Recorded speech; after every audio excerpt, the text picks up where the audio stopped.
Bonjour, bien-aimés dans le Seigneur. Bonjour les affranchis. Je pense que vous allez bien. Que Dieu vous bénisse. Je suis contente d'être là encore dans vos maisons. Nous allons partager la parole de Dieu. Juste une petite édification qui va te faire du bien, qui va me faire du bien aussi.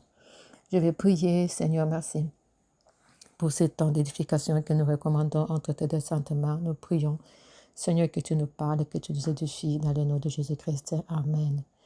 Merci, bien-aimé dans le Seigneur. Merci à toi qui vas m'écouter. Je voulais, avant de commencer, vraiment honorer les serviteurs et les servantes de Dieu dans ces groupes qui sont en train de faire un travail remarquable. Vraiment, que Dieu vous bénisse, vraiment, que Dieu vous bénisse abondamment pour toute l'édification que vous êtes en train de poster sur ces groupes. Ça nous édifie, ça nous construit, ça nous transforme vraiment, nous rendons gloire à Dieu dans tout ce que nous sommes en train de faire.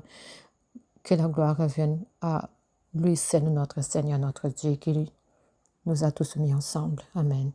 Je vais lire Matthieu chapitre 36, Matthieu 26, verset, verset 34. Je disais Matthieu 26, verset 34. Jésus lui dit, je te l'ai dit en vérité, cette nuit, même avant que les coqs chantent 3 fois, tu me réuniras. Pierre lui répondit, même s'il me faut mourir avec toi, je ne te réunirai pas. Et tous les disciples dirent la même chose. Pierre a marché aux côtés de Jésus-Christ et Pierre était sûr de Jésus-Christ. Il était sûr de sa relation avec Jésus-Christ. Il était sûr de tout parce qu'il voyait Jésus-Christ. Il a marché avec Jésus-Christ. Quand Jésus-Christ faisait des miracles et des prodiges, Pierre était là. Jésus-Christ prêchait. Pierre était là. Il connaissait la parole de Dieu. Il était quelqu'un de très sûr. Alors quand Jésus-Christ va lui dire, Pierre, avant la crucifixion de notre Seigneur Jésus-Christ, il va dire à Pierre, Pierre, tu vas me régner. Pierre va dire, non, Seigneur, je ne le ferai pas. Tu vas le faire. Pierre dit, non. Pierre, tu vas me régner. Oh non, Seigneur, je ne le ferai pas. Seigneur, je te connais. Seigneur, je marche avec toi. Seigneur, je connais ta parole. Seigneur, Seigneur. Paul était très sûr parce qu'il connaissait Dieu. Mais Dieu qui voit nos cœurs, et se disait que non, voilà, Pierre allait le régner. Alors le moment arrivé, Pierre a régné Jésus-Christ. Pour Pierre, c'était un moment d'échec. Il s'est dit, non, voilà, j'étais sûr de connaître Jésus-Christ. J'étais sûr que, non, voilà, même si on me demandait si je connaissais Jésus-Christ, j'allais dire, oui, je connaissais Jésus-Christ. Pierre était sûr, mais il a renié Jésus-Christ. Il a renié Jésus-Christ dans ce moment-là. Il a fui en courant, en train de pleurer, en train de gémir. Pour lui, c'était comme un moment d'échec. Parce qu'il était sûr et certain de la personne de Jésus-Christ qu'il connaissait. Il était sûr et certain qu'à ce moment-là, devant tout ce monde-là qui lui demandait s'il connaissait Jésus-Christ, il allait juste lever sa main pour dire que non, voilà, je connais Jésus-Christ. Et qu'il allait encaisser tous les coups. Mais Pierre, en ce moment-là, il s'est dit non. Il a renié Jésus-Christ. Il a fui et il a couru. Pour lui, c'était un moment d'échec. C'était un moment où c'était un moment d'échec. Il a dit, oh non, j'ai échoué à ma mission. Oh, j'ai échoué. Je pouvais dire que non, voilà, j'aimais Jésus, mais j'ai échoué. C'était dur. Pierre a pleuré. Pierre a gémi dans son cœur. C'était un moment vraiment de tristesse pour Paul. Parce que Pierre, en ce moment, il a dit qu'il avait échoué. Pour lui, c'était un moment d'échec. Bien aimé, nous sommes aussi en train de... Des fois, nous avons l'attitude de Pierre. Vous et moi, nous traversons 2 fois l'attitude de Pierre. Je me rappelle de moi quand mon père était malade, juste pendant ces derniers moments sur le lit de l'hôpital. J'étais en train de prier, j'ai jeûné, j'ai prié. Et le jour où j'ai fait une prière forte, j'étais très sûre que le lendemain matin, j'allais avoir de bonnes nouvelles. Mais c'est le jour-là, le lendemain matin, c'est le jour où mon père est décédé. J'étais déçue. Pour moi, c'était un échec. J'ai pleuré. J'ai dit, Seigneur, pourquoi tu m'as fait ça? Seigneur, j'ai prié. Je suis ta servante. Pourquoi? Je me posais des questions que je n'avais pas de réponse. C'est la même situation aussi avec toi.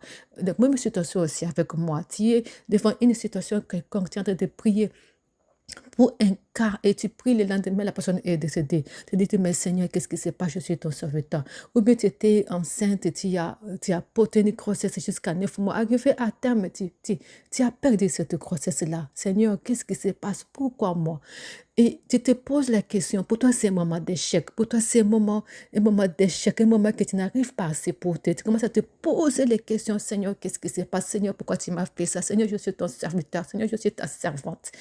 Pourquoi tu m'as fait ça? Tu es dessus, bien-aimé dans le Seigneur. Dieu dessus. Mais l'attitude de Pierre, c'est qu'à ce moment-là, bien qu'il s'est retiré, Pierre avait déjà une promesse avec lui. Jésus-Christ avait dit à Pierre que tu es Pierre et sur toi, je bâtirai mon église. Jésus-Christ avait dit à Pierre, Pierre, est-ce que tu m'aimes? Est-ce que tu m'aimes? Est-ce que si tu m'aimes, je paie mes brebis. Pierre avait déjà, il portait déjà une promesse avec lui, mais tout en portant une promesse, il est aussi dans des moments de faiblesse où il a renié Jésus, où il a passé à l'échec. Bien aimé, dans nos vies, bien que nous portons les promesses de Dieu, bien que nous avons les relations de Dieu, bien aimé, la parole de Dieu est oui et amen. La prophétie de Dieu va s'accomplir certainement. Il s'accomplira certainement, peu importe le temps que ça va prendre. Mais cette prophétie, avant qu'elle s'accomplisse, il y a toujours des moments que nous allons passer, moi et toi, les moments que nous allons traverser avec toi et moi. Ce sont des fois les échecs. Les échecs, c'est aussi un signe d'humilité. L'échec aussi, en d'autres termes, c'est l'humilité en quelque sorte. Quand tu échoues, tu te dis, non, voilà, j'ai échoué. Mais cela ne veut pas dire que, non, voilà, en échouant, tu restes par terre, que tu te cloues par terre, que pour toi, ça devient un moment de deuil, pour toi, ça devient un moment de tristesse, pour toi, ça devient un moment où tu ne sais pas te relever parce que tu as échoué. Non, l'humilité, c'est aussi le fait d'accepter que tu as échoué. C'est ça aussi l'humilité, de reconnaître que nous voilà, que tu ne contrôles pas tout, de reconnaître que nous voilà, tu n'es pas certain, bien que tu es certain, oui, mais c'est toi qui es certain, mais tu ne contrôles pas tout. La personne qui contrôle tout, c'est notre Dieu. Je peux être certain de ma prière, mais demain, le résultat que je dois récolter, ce n'est pas le résultat que j'attendais. Est-ce pour dire que nous voilà, j'ai échoué et que je vais rester à vivre dans une situation de lamentation, dans une vie de lamentation, parce que je fais une prière forte et ce que j'attendais comme résultat, ce n'est pas ce que j'ai eu. Non. C'est pour dire que nous, voilà, comment, la phase de l'échec nous forge. La phase de l'échec nous forge. Cette phase-là, c'est le fait d'accepter, c'est aussi l'humilité, que nous, voilà, j'ai échoué, que nous, voilà, que je ne contrôle pas tout, que voilà, être sûr de tout, ce n'est pas totalement le fait de dire que non, voilà, parce que je suis sûre de tout, est-ce que je vais récolter ce que je suis en train de chercher parce que je suis sûre de tout. Non, c'est Dieu qui contrôle tout. L'humilité, c'est aussi le fait d'accepter l'échec.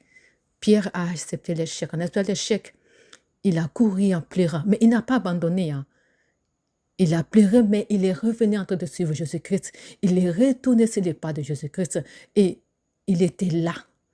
Et la promesse qui était sur lui d'être Pierre et de bâtir l'église s'est accomplie. C'est que dans l'échec, hein, il y a l'aspect de l'humilité. Et en acceptant cette phase de l'humilité pour dire ok, c'est arrivé.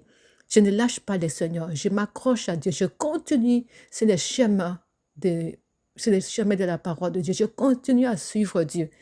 Et à la longue, quelques années à venir, vous allez voir que nous voilà, la victoire de l'Éternel sera toujours de ton côté. La victoire de Dieu sera toujours de ton côté. Une situation est arrivée, tu priais pour une personne, elle est morte. Tu attendais un enfant qui jusqu'à là n'est pas encore arrivé. Tu étais dans une situation de travail qui t'est parti, tu étais sur notre travail, tu arrives là-bas, c'est une autre personne qu'on a recrutée, c'est une autre personne qu'on a pris pour toi, tu étais sûr que non, voilà, cette poste-là, ça allait être ton poste, mais tu arrives, c'est une autre personne que tu as fait. Ça ne veut pas dire que non, voilà, tu lâches prise, ou bien tu te mets dans une situation de lamentation, ou bien tu te dis que voilà pourquoi j'ai échoué et que pour toi c'est terminé. Non, ce n'est pas terminé, bien aimé, ce n'est pas encore terminé. Il faut être sûr que non, voilà, c'est dans ces moments-là que tu vas te dire que non, voilà, je continue à m'accrocher. Je ne veux pas me fatiguer, je ne veux pas lâcher parce que Dieu, à la fin, t'accordera toujours une victoire. Pierre, il est devenu grand après. Parce que quelque part, quand nous échouons, c'est juste parce que Dieu nous dit que nous voilà, peut-être que Dieu nous voit que nous ne sommes pas encore prêts, que nous ne sommes pas encore consistants. C'est ce que Dieu voit en nous, on n'est pas encore arrivé. Ce que Dieu voit en nous, ce que Dieu attend de nous, on n'est pas encore arrivé à la dimension que Dieu attend de nous. Peut-être que Dieu va encore nous briser. Et en ce moment-là, quand Dieu va voir que nous sommes arrivés et que nous sommes arrivés là où Dieu nous voit, et Dieu nous amène toujours dans la victoire. Donc Pierre est passé dans cette situation-là, il est arrivé à la victoire. Donc, c'est pour t'encourager ce matin, bien-aimé, que l'échec, c'est aussi sous forme de l'humilité aussi. Quand ça arrive, ne reste pas longtemps dans les lamentations, ne laisse pas longtemps cloué par terre. Tiens-toi debout et continue à suivre notre Dieu, à persévérer sur sa parole, car notre Dieu, il est fidèle, il est toujours derrière sa parole pour l'accomplir. Que Dieu vous bénisse. Amen. Amen. Amen.